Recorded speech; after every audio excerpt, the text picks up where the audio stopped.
We're going to go live. Oh, guess what? We are live. WinDailySports.com, Bettor Baseball Podcast is where you can check us out.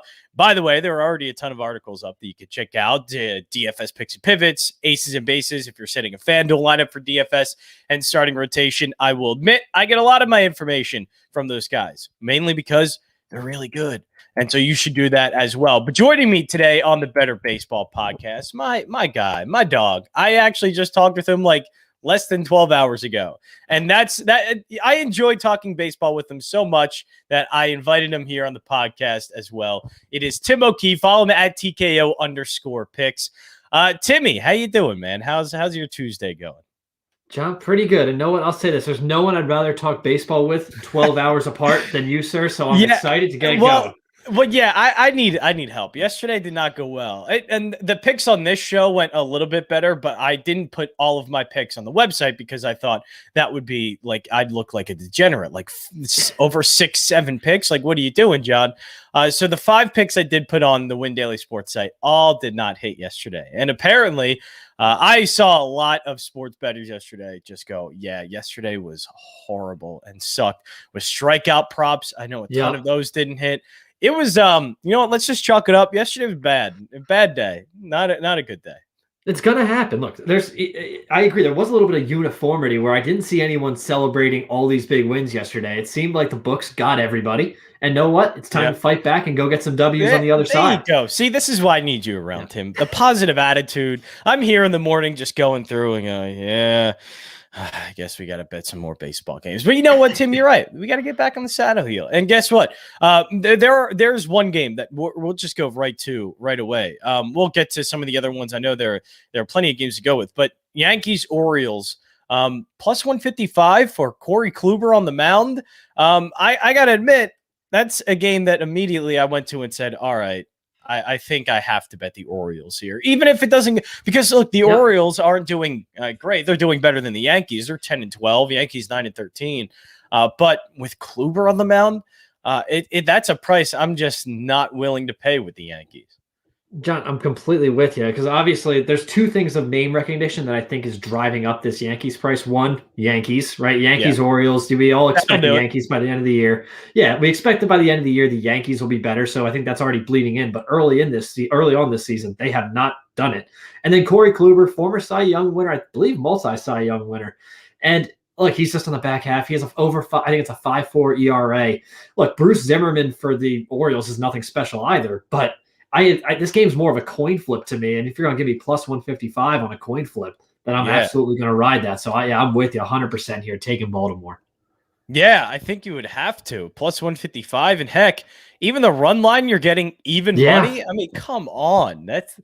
I don't understand it. I know Bruce Zimmerman, he's probably one that you kind of look at and go, but isn't he not good? Well, he's better than Corey Kluber, I would think, at this point. And I would say that at least in terms of the pricing, it doesn't match a 9-13 team. Like that money line does not match what a 9-13 team is. This is way too overpriced for a team that's not really playing that well, that just lost yesterday and got completely shut down by Matt Harvey, who's, I guess, looking pretty good. So that shouldn't be too much of a surprise, I guess. It's too high of a price. I think that's one. I just wanted to start off with it right away because I think that's one that I think I'm going to take a shot on because there are some big money line underdogs today, and it's just trying to figure out which ones you like or trying to go with the props. Now, in terms of one that aren't underdog, the Twins against Cleveland. Now, this game was very close yesterday. I think it went into extra innings, but I was thinking money line with Cleveland. Is this one too? Kenta Maeda, and that's kind of where we start here with this. I'm just not sure about Kenta Maeda yet, what he's doing this season, how he's looking. But if things, positive regression happens and Kenta Maeda is back to somewhat of his self, then that first 5 under looks pretty good to me. I agree with that, especially when also you're factoring in Savali on the Indians has just been a beast so far this year. Yeah, he's been great. Very low ERA, and he's been solid. So I trust his side of this. The Twins, I think after the Yankees, probably because they're going to get the big headlines coming to New York. I think the Twins are arguably maybe the second most disappointing team in baseball so far this year. Yep. They've been ugly. I think they're in last in their division right now, or at least right around there. Kenta Maeda is part of it. I think his ERA is around 6, if I remember correctly. It is over 6. Yes, it is. Yeah. So he has 1-1 with a 6.11 ERA.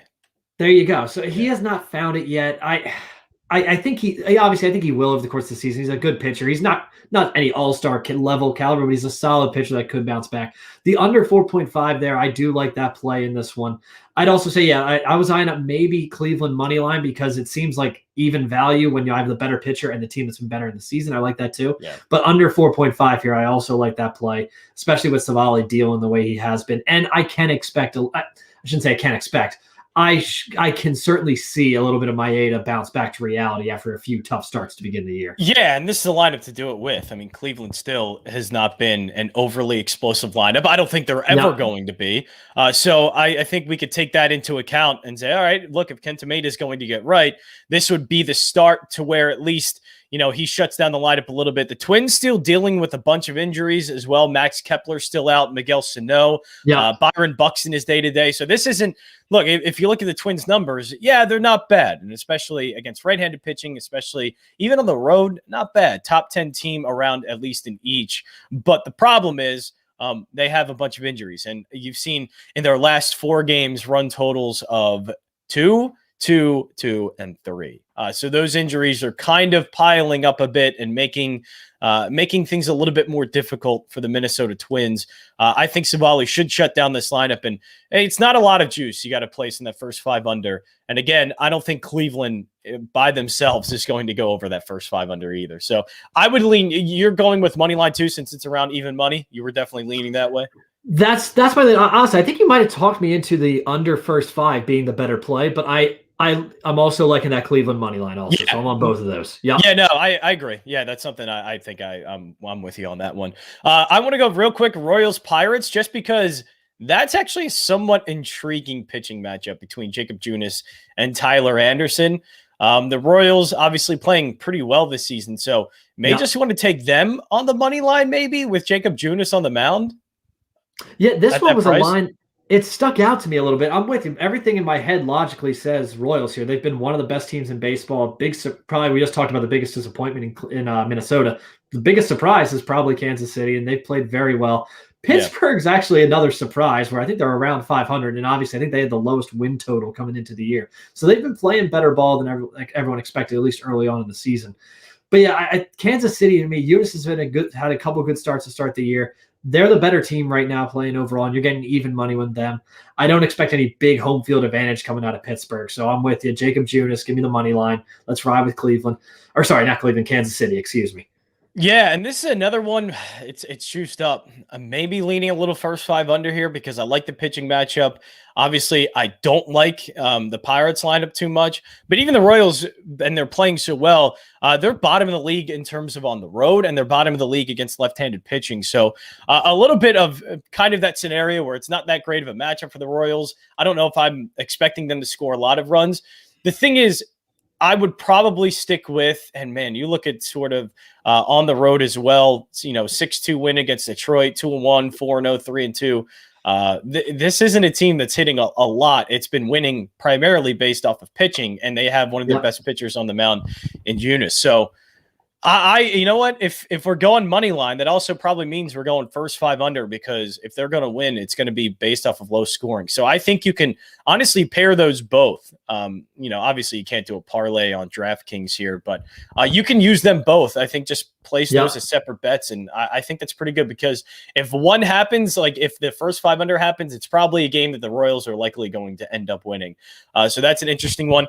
The Blue Jays, the money line was a little bit bigger for them as a dog. I was looking at them against Scherzer, but Scherzer has been pitching well, and now that it's an even money, I think you're actually maybe getting a better price on the Nationals now. Yeah, it's a little odd to not see Max Scherzer in the box score, and yet he's not. Minus 150. Like a huge minus 150. Yeah, exactly. Yeah, that's a little surprising. So it makes me double check. Like, what am I missing going into this matchup? I know the Nationals lineup hasn't been super scary so far this year. There's nothing that really that intimidating for them, at least for me.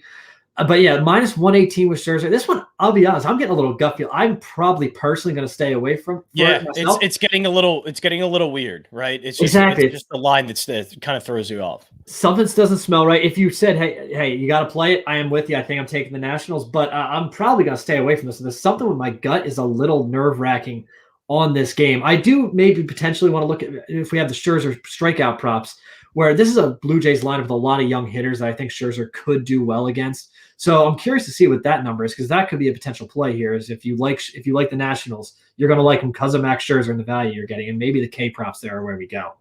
Yeah.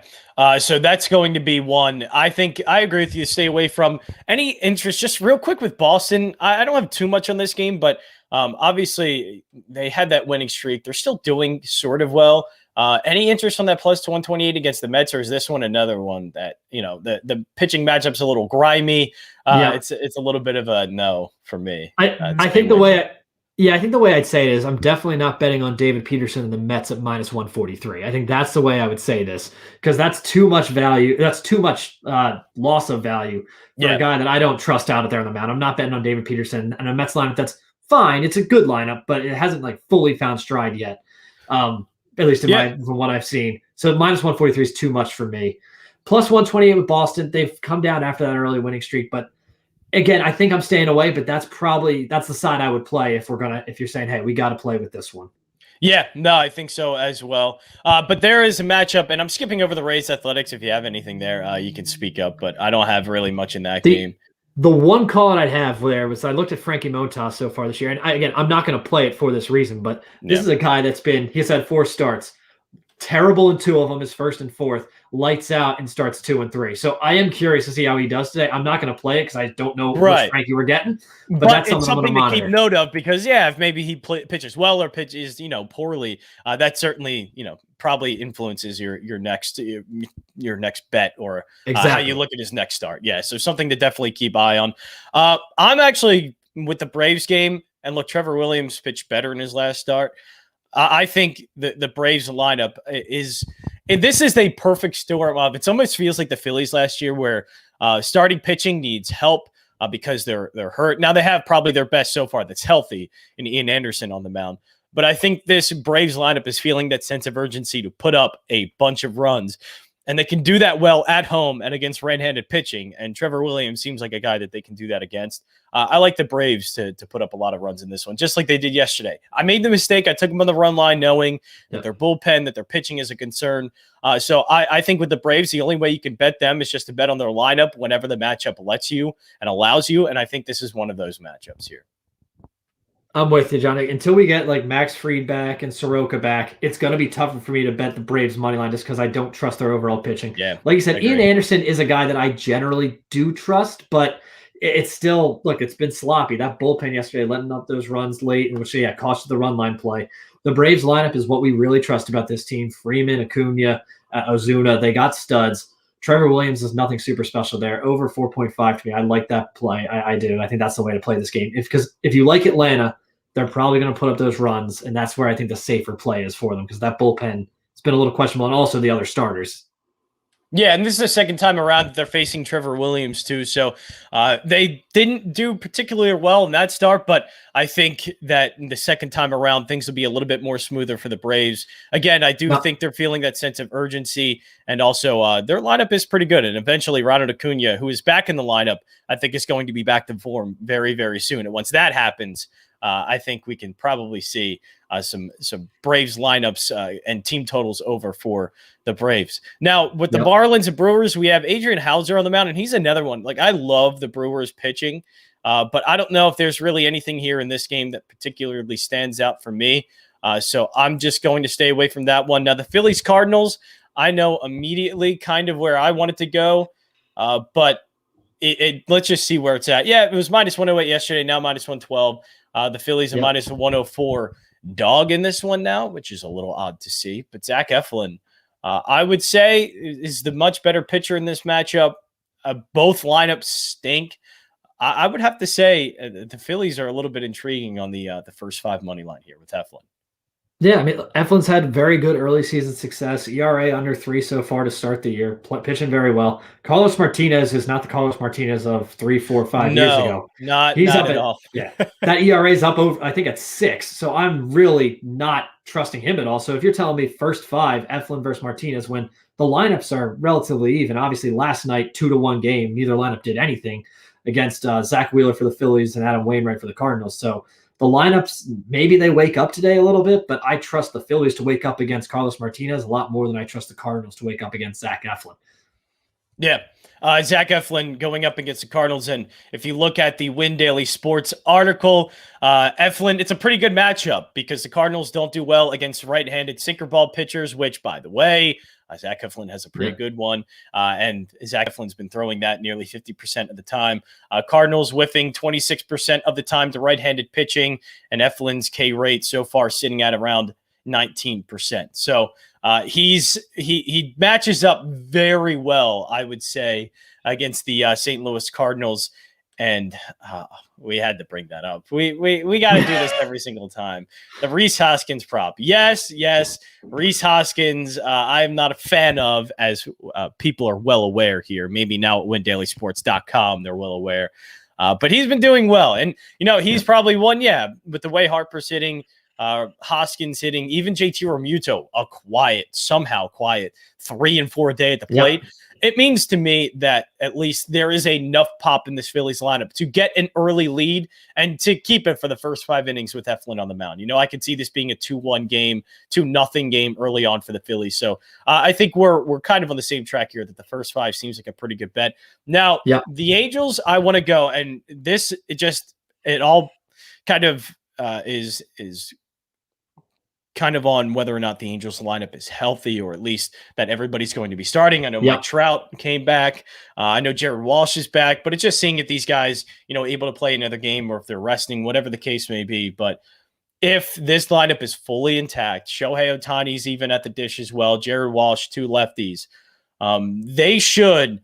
And look, give credit where credit is due. Mike Foltynewicz has actually been doing somewhat better than I think people expected, but this is a pretty dangerous lineup to go up against, and I think the Angels could end up getting to Mike Foltynewicz in this one. Completely agree. I mean, honestly, now that Shohei Ohtani's become like what Shohei Ohtani is, like a guy that's a smash hitter that's leading the league in home runs, the Angels core lineup there where you have Shohei, Trout, and Rendon, that might be the scariest 3-stretch part of a lineup in the whole league. I mean, it's going to be up against a few other pieces, but that is a very terrifying stretch. Assuming Shohei plays tonight, again, we're going to wait for those lineups to come out. He pitched last night, so we'll. They said at the beginning of the season they were going to let him loose, and he would be playing in games like this. Let's see if it holds true. Assuming he's in the lineup, I mean, that over 4.5 runs for the Angels, that this lineup can do it. I mean, really, they could do it in a quick one too, because we saw last night they fell down 4-0. All of a sudden, it's 7-4 really quickly. This lineup has a lot of pop. And, Foltynewicz is doing decent. But, it's a tough lineup to face there in Anaheim. Now, I'm only highlighting this one. We're not betting the White Sox or Tigers. I mean, that's just the money lines are just ridiculous. But I think this could be a good bounce back spot for Giolito with the strikeout prop. So that's something to pay attention for. If it's at a good price, you're getting it maybe at a good strikeout prop as well, 6.5 or whatever it may be. Because of that last start was so bad, I'm hoping that we're able to get a little bit of a discounted price on Lucas Giolito, and we end up getting a nice little strikeout prop that we can bet on for today. Obviously, Mariners, Astros, love Christian Javier against Marco Gonzalez, so that one, not too much to do there. Merrill Kelly on the mound against Chris Paddock. I absolutely hate it. The Padres, I mean, this, I don't know where to go here. Maybe a Padres team total over because Merrill Kelly's just bad. And look, maybe even the Diamondbacks over 3.5 at -125, but it's all juiced up. This game basically is telling you that this is going to go over, and there are going to be a lot of runs scored in this game. I'm with you, John. I think, while I do like the individual side overs like you were just going through, I think I would just play the total over in the game, because that way, if just one of these teams explodes, that way you got yourself covered. So I think this is one spot I'm going to look at the total in just a total game. And I don't really trust either pitcher. So let's just get 10 runs and get a win here. I like it. Giants, Rockies. Giants had a huge game against Aaron Gomer. Finally, Gomer just completely faltered. And the numbers were telling you that it was going to happen at some point soon. And it finally did against the Giants. But now Aaron Sanchez on the mound against Chichi Gonzalez. Aaron Sanchez is pitching well. Don't get me wrong. As also we're seeing here, I'm sorry, guys. Mike Fulton-Avid slander. It was not slander. I was being kind. I said that he's pitching better than I expected this season. Like, he's not been too bad. But that's a tough lineup. Look, it could be any pitcher against the Angels. And I would say, ooh, that's a tough matchup. Yeah, it's brutal. I think it's going to be rough for him today, unfortunately. But you're the face of the Rhys Hoskins and Mike. Oh, see, that's not fair. That's not fair. No, that's not fair. But all right, so I guess with the Giants, what's tough is I see minus 167 for the Giants. I go, whoa, really, the Giants? But then you realize that not only is Aaron Sanchez kind of pitching well this season, the Giants are actually kind of good, and at home they're good. They're 9-2 this season. I don't know what the play would be if we trust the Giants enough here on the run line, but obviously I don't see any opportunity to bet them on the money line or even a team total over. I'm not, I don't know where to go here to bet on the Giants if I want to take them in this game.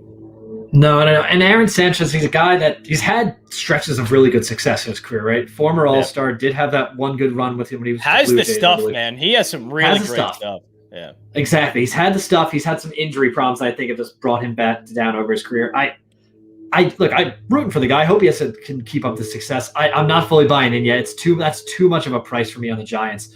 If I have to play it, I am probably either looking at the over in the total game or the Rockies money line, just because, like you said, the Giants have had that early success where I'm seeing them ranked in power rankings in like the top 5. I don't think that's what this Giants team really is long term. So maybe I'm just hedging. Like, I think that's going to come down at some point. Realistically, I might bet it. I'm not going to put a ton into it, but there is value potentially here on the Rockies for me. I think so. And maybe this will help out. So Aaron Sanchez has been doing pretty well, but he's lost, or at least the San Francisco Giants have lost 3 of his 4 starts. One of those also at home. One of the 2 losses that have come at home for the Giants actually was in an Aaron Sanchez game. So maybe a little bit. And look, Chichi Gonzalez isn't like a pitcher I want to completely fade or go against. He's been pretty good this season so far. He's had 4 starts, or at least 2, and he's been pretty good at all of them. Really, the first game of the season against the Dodgers is where his problem kind of reside because, he faced the Dodgers and in 2 innings gave up 3 runs. But other than that, he's had a couple outings. He had 3 innings and no runs against the Dodgers in that next start. Against the Giants, he had 5 innings pitched, 1 earned in that one. 5 innings, 1 earned against the Mets. So overall, Chichi Gonzalez has been pretty good.